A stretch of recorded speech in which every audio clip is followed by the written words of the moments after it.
কোনো জায়গায় বিশ্বকাপ দেখার যে উৎসব সেটাও অতুলনীয়।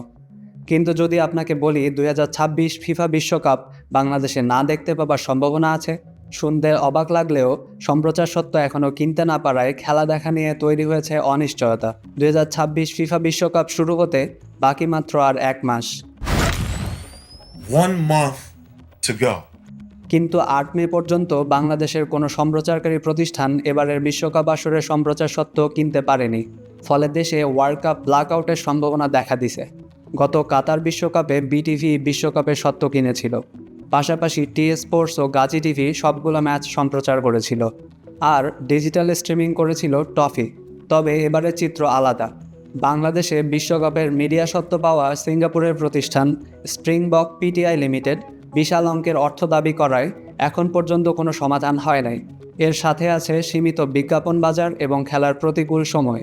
ফলে ফুটবলের এই মহাযজ্ঞ দেখানোর ব্যাপারে খুব একটা আগ্রহ দেখাচ্ছে না দেশি চ্যানেলগুলো। দ্য ডেইলি স্টারের সূত্র মতে তথ্য ও সম্প্রচার মন্ত্রী সামনে আনছেন কাতার বিশ্বকাপ নিয়ে দুর্নীতির অভিযোগ। গতবার সত্ত্ব কিনতে যে টাকা খরচ হয়েছিল তার 10 ভাগের 1 ভাগ টাকাও তুলে আনা সম্ভব হয় নাই। বর্তমান সরকারের আর্থিক অবস্থা বিবেচনা করে সরকারি চ্যানেল বিটিভি এবার খেলা দেখাইতে পারবে না। তবে বেসরকারি পর্যায়ে কেউ আগ্রহ দেখালে সরকার পারস্পরিক সুবিধার ভিত্তিতে সহযোগিতার কথা ভাবতে পারে।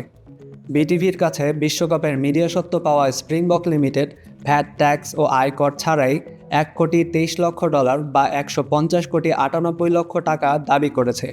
শর্ত অনুযায়ী এই অর্থের 50% 10 মের মধ্যে এবং বাকিটা 10 জুনের মধ্যে পরিশোধ করতে হবে। এই প্যাকেজের মধ্যে উদ্বোধনী ও সমাপনী অনুষ্ঠান সহ মোট 104টি ম্যাচের সরাসরি প্রচার ও হাইলাইটস দেখানোর সুযোগ থাকবে। 2022 বিশ্বকাপের শেষ মুহূর্তে সরকারের সিদ্ধান্তে 98 কোটি টাকা দিয়ে সত্ত্ব কিনেছিল বিটিভি। টি স্পোর্টস ও গাজী টিভি আলাদাভাবে স্যাটেলাইট সত্ত্ব কিনেছিল। তবে 2018 বিশ্বকাপে কোনো খরচ ছাড়াই ফিড পেয়েছিল বিটিভি এবং বিজ্ঞাপন থেকে প্রায় 1.5 কোটি টাকা আয় করেছিল। এবার জানা গেছে টি স্পোর্টস, স্টার নিউজ এবং একটি ইভেন্ট ম্যানেজমেন্ট প্রতিষ্ঠান অনেক কম টাকায় সত্ত্ব কেনার প্রস্তাব দিলেও স্প্রিংবক লিমিটেড তাতে রাজি হয় নাই।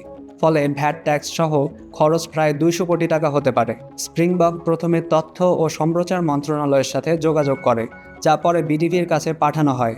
এরপর গত মাসে বিটিভি স্প্রিংবকের কাছে দাম জানতে চায়। পাশাপাশি বিনামূল্যে ফিড পাওয়া যায় কিনা তা জানতে ফিফার সাথে যোগাযোগ করলেও কোনো উত্তর পাওয়া যায় নাই।